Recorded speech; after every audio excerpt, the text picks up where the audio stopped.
The housing allowance deposit hit my account 3 days early, but I wasn't supposed to receive one at all.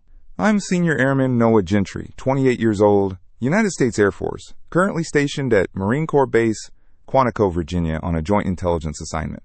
Been deployed here for 6 months now, living in base quarters. No dependents, no off-base housing, no reason for the extra $2,847 sitting in my checking account. I stared at my phone screen in the mess hall Tuesday morning. The banking app showed the deposit clear as day. BAH, Basic Allowance for Housing, dated 3 days ago. The amount matched what married airmen with families receive for this area. My first thought was administrative error. Finance screws up constantly, but something felt wrong about the timing. I pulled up my military records on the secure portal. Everything looked normal. Single status, no dependents listed. Base housing assignment current. Then I scrolled down to the emergency contact section. My cousin Marcus was still listed as my primary contact. That part was correct. But underneath his information, someone had added a secondary entry I'd never seen before. Spouse, Elena Vasquez. Dependent children, 2, ages 4 and 7. I'd never been married, never had kids, never heard of Elena Vasquez. My hands went cold. I screenshot everything and closed the app. Around me, other airmen ate breakfast and complained about the upcoming inspection. Normal Tuesday morning noise. But my world had just shifted sideways. I called the finance office from outside the mess hall. Waited on hold for 12 minutes. Senior Airman Gentry? Yeah, your housing allowance processed normally. You're receiving the with dependents rate for the DC metro area. Is there a problem? I don't have dependents. Silence. Keyboard clicking. Sir, our records show spouse Elena Vasquez and 2 minor children. Marriage certificate on file, dated 18 months ago. You submitted the paperwork yourself last year. I hung up, walked back to my quarters, sat on my bunk and opened my laptop. The marriage certificate was there in my personnel file. Scanned copy. My signature at the bottom. Elena Vasquez's signature beside it. Witnessed and notarized in Arlington, Virginia. The date showed I'd gotten married while deployed to Afghanistan. Impossible. I was in Kandahar that entire month. Never left base. Never met anyone named Elena. But the signature looked exactly like mine. I called Marcus. Straight to voicemail. Called again an hour later. Same thing. He always answered my calls. We'd been close since childhood. He was the only family I trusted with my emergency contact information.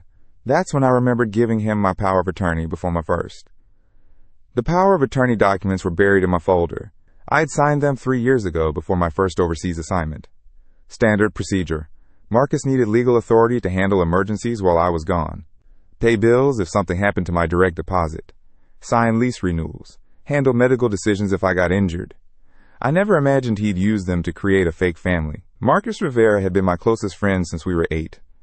Our mothers were sisters. We grew up 3 blocks apart in Phoenix. When my parents died in a car accident during my senior year of high school, Marcus's family took me in.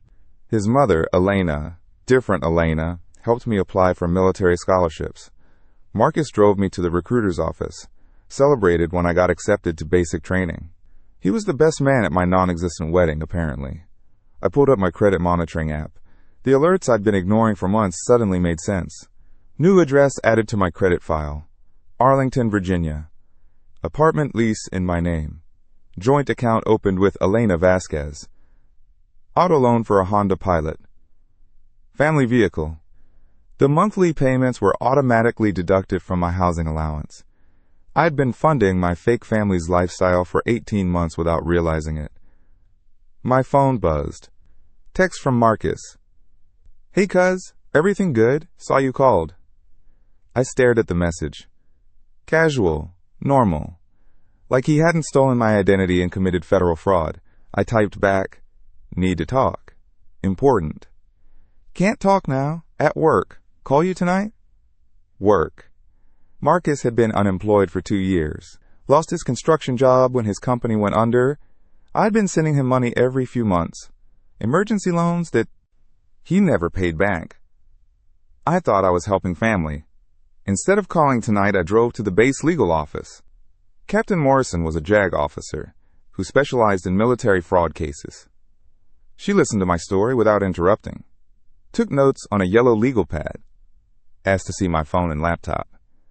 "This is sophisticated," she said after reviewing the documents. "Whoever did this knew exactly how military housing allowances work. They understood the dependent verification process. They had access to your personal information and legal documents. My cousin had power of attorney. That explains the access. But power of attorney doesn't authorize marriage or adding fake dependents. This is identity theft, fraud. Possibly conspiracy if Elena Vasquez is a real person who participated willingly. Captain Morrison made copies of everything, opened a case file, gave me a incident number. Don't contact your cousin yet," she warned. "We need to document everything first. Gather, build a timeline. If he knows we're investigating, he might destroy records or disappear." I spent the next week living a double life. Normal duties during the day. Secret investigation at night. I pulled every financial record I could access. Bank statements, credit reports, housing office communications. The fraud was extensive and methodical. Marcus had created an entire fictional family. Elena Vasquez existed. I found her on social media. Real person. Single mother of 2 kids in Arlington. But she wasn't married to me. Her Facebook showed her in a relationship with someone named David Chen. No mention of military connections. The marriage certificate was a forgery. Professional quality. Someone had paid for expert document creation. The notary's signature belonged to a real notary in Arlington, but when I called her office, she had no record of witnessing my marriage. "I'd remember a military wedding," she told me, "especially if the groom wasn't present." The housing fraud went deeper. Marcus had used my identity to apply for additional benefits. Dependent medical coverage. Family separation allowance. Emergency financial assistance. He'd collected over $48,000 in fraudulent payments. My fake wife Elena had no idea her identity was being used. I found her work address through LinkedIn. She was a dental hygienist in Arlington. I drove there during my lunch break and waited in the parking lot until she came out. She looked exactly like her photos. Mid-30s. Hispanic. 2 kids in the backseat of her car. Normal person living her normal life while someone used her name to steal from the military. I followed her to a daycare center. Watched her drop off the kids. She seemed happy, unaware that she was technically married to a Marine she'd never met. That evening, I finally called Marcus back. "Noah, good to hear from you, man. How's Quantico treating you?" His voice sounded normal, friendly, no hint of guilt or nervousness. "It's fine. Listen, I've been reviewing my finances. Found some discrepancies." "What kind of discrepancies?" "Housing allowance issues. Dependent payments. You know anything about that?" Long pause. I could hear traffic in the background. He was driving somewhere. "Dependent payments?" "Dude, you don't have dependents." That's what I thought. "But the military thinks I'm married. To someone named Elena Vasquez. Ring any bells?" Another pause. Longer this time. "That's weird, man. Must be some kind of administrative error. You should call the finance office." I did. They have a marriage certificate on file. My signature.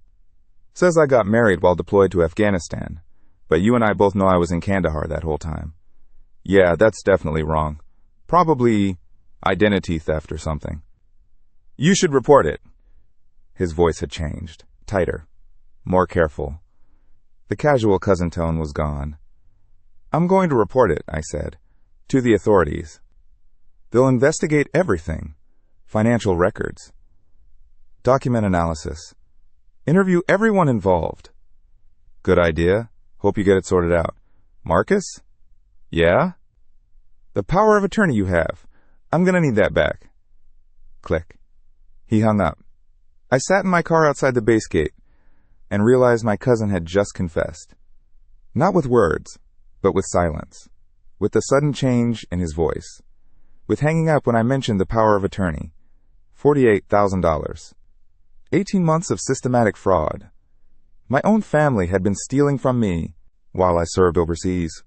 The next morning, I drove straight to the Criminal Investigation Division office at Quantico. Special Agent Rodriguez listened to my story without interrupting.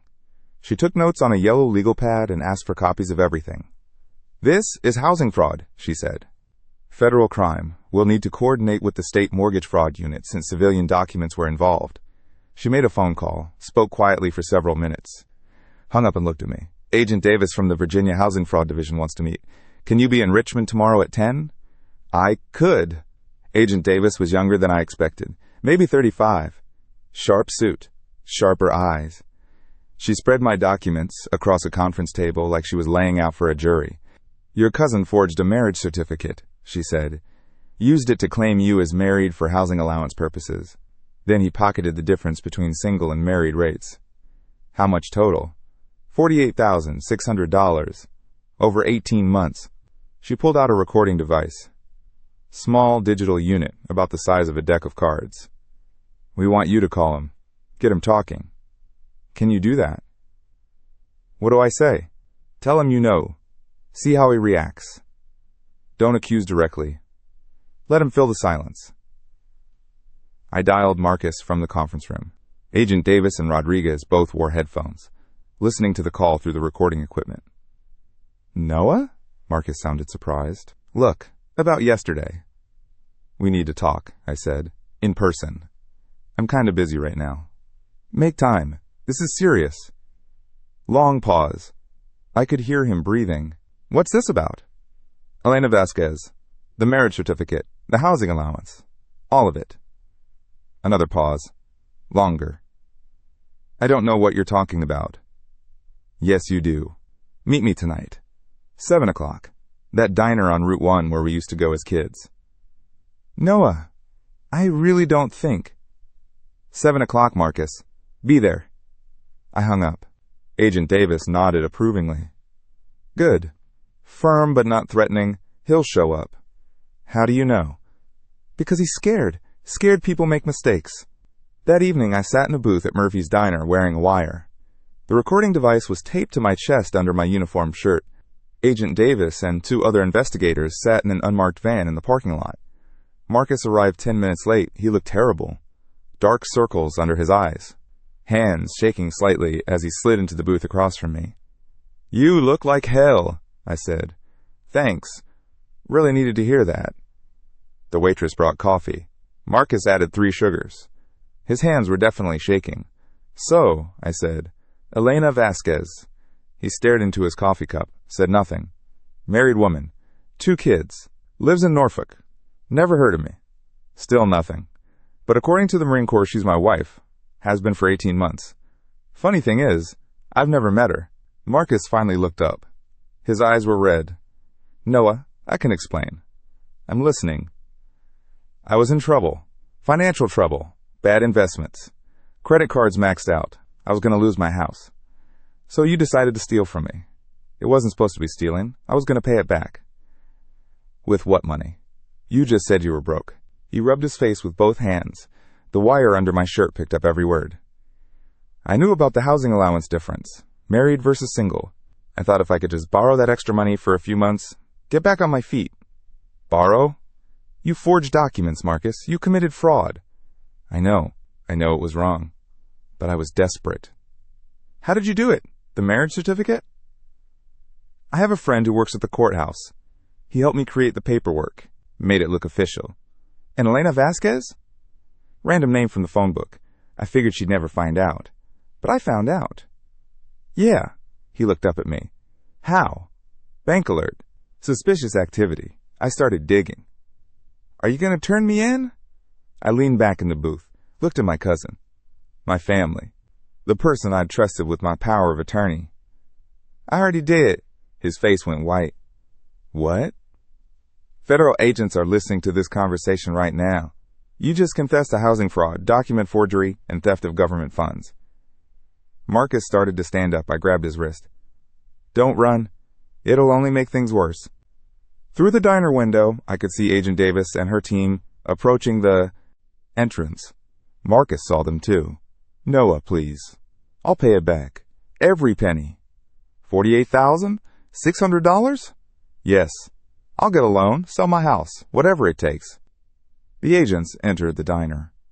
Agent Davis showed her badge to the waitress, who pointed toward our booth.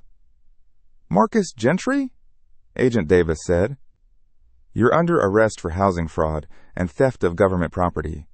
She read him his rights while the other agents handcuffed him. Marcus didn't resist. He just kept looking at me with this expression of complete defeat.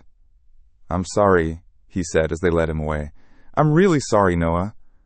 I sat in the booth for another hour, drinking coffee and thinking about trust, about family, about how people you love can destroy you without warning. 3 weeks later, Marcus pled guilty to all charges. The prosecutor offered a deal: full restitution plus penalties, 2 years probation, and community service. He took it. The military recovered the full amount from Marcus's assets. They had to seize his house, his car, and his savings account. He moved in with his parents and got a job at a warehouse. Agent Davis called me with updates throughout the process. "Your cousin's cooperation helped us identify the courthouse employee," she said. "Turns out this wasn't his first time creating fake documents. We're looking at a dozen other cases." "What happens to Elena Vasquez?" "Nothing. She was a victim too. We'll make sure her credit report is cleared, and she's removed from all military records." I never spoke to Marcus again. He sent a letter through his lawyer apologizing and promising to rebuild his life. I threw it away without reading the whole thing. The betrayal had been solved. Justice had been served. But something inside me had changed permanently. I started helping other service members who'd been victims of financial fraud. Created information packets about protecting yourself during TAA. The military transferred me to a new unit. Fresh start. Clean slate. But I knew I'd never trust anyone with my finances again. 6 months later, I was back at Quantico reviewing schedules when my phone buzzed. Text from Agent Davis. "Thought you'd want to know. The courthouse employee got 18 months federal prison. Your cousin's testimony was crucial." I deleted the message and went back to work. My new apartment was smaller than the old one. Basic furniture. No family photos. I'd learned to live with less attachment to things. People, too. The financial recovery had been complete. Every dollar returned with interest. The military even paid for credit monitoring services for 2 years. But money wasn't the real damage. Trust was. I'd started getting calls from other Marines dealing with similar situations. Word spreads fast in the Corps about who knows what. Guys would reach out when they discovered mysterious charges or suspicious activity during. Gentry helped me figure out my brother was using my VA loan, one corporal told his sergeant. Saved me from losing everything. The requests became frequent enough that I formalized the process. I launched a website offering lease templates vetted for clauses. Basic legal protection for service members who couldn't afford lawyers. The site got 300 visitors the first month, 1,200 the second. Marines shared it with Army buddies. Navy guys passed it to Air Force friends. Agent Davis called in November. "We arrested another courthouse clerk in Virginia Beach. Same scheme as your cousin's contact. These fraud rings are bigger than we thought. How many victims?" 43 confirmed, all military, all deployed when it happened. I added a fraud reporting section to the website. Direct links to the FBI Financial Crimes Unit. Step-by-step guides for filing complaints. Template letters for disputing fraudulent charges. The work felt purposeful, like something good had come from the betrayal. Christmas came and went without contact from Marcus. My parents asked about him once. I told them he was dealing with legal issues and changed the subject. I spent New Year's Eve alone in my apartment, reviewing website analytics and planning new content. The fraud prevention guides had been downloaded 8,000 times. The protection checklists were even more popular. My phone rang at 11:47 p.m. Unknown number. "This is Sergeant Williams from Camp Pendleton. Got your number from the website. My wife just called.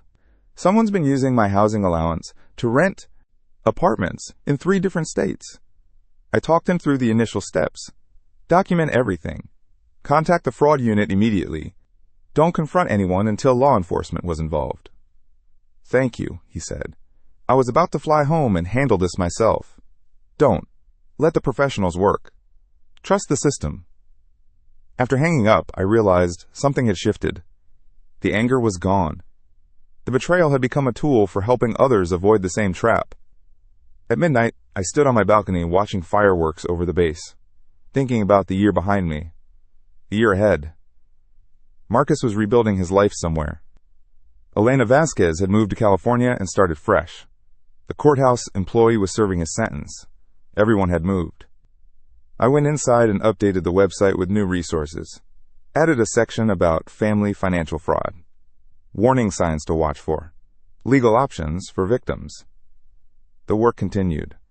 The mission had evolved. It was finally over, and the silence felt earned.